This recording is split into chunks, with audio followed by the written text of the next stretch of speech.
ప్రార్థన సాయం కోరారు బిడ్డల కొరకు. మరి చదువుకుంటున్న చదువులో నిమిత్తమై అనేక మంది ఎగ్జామ్స్ రాస్తున్నారు. ఎగ్జామ్స్ రాసే బిడ్డల కొరకు అనేకుల కొరకు చిన్న ప్రార్థన మనము చేసి ఆ దేవాది దేవుణ్ణి వేడుకున్నామండి. మహాగణుడు, మహోన్నతుడు, మహిమేశ్వరుడు, పరిశుద్ధాత్మ దేవా, నీకు వేలాది వందనాలు, వేలాది స్తుతులు, వేలాది స్తోత్రాలు తండ్రి. నీకేమిచ్చి మీ రుణం తీర్చుకుంటాను తండ్రి. ఈరోజు నాయన నీ బిడ్డలు అనేకులు ఎగ్జామ్స్ రాస్తున్నారు ప్రభా.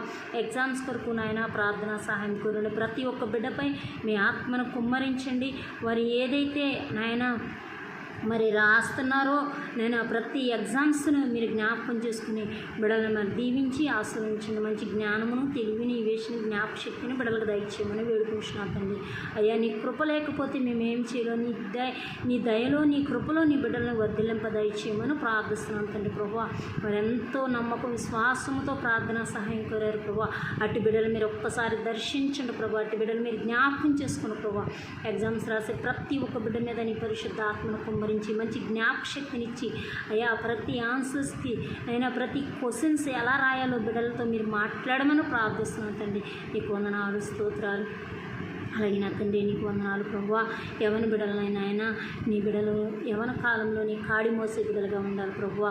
నీ పని చేసే బిడ్డలుగా ఉండాలి. నీ సువార్త ప్రకటించే వారిగా ఉండాలి. నిన్ను గణపరిచే బిడ్డలుగా సిద్ధపరచండి ప్రభువా.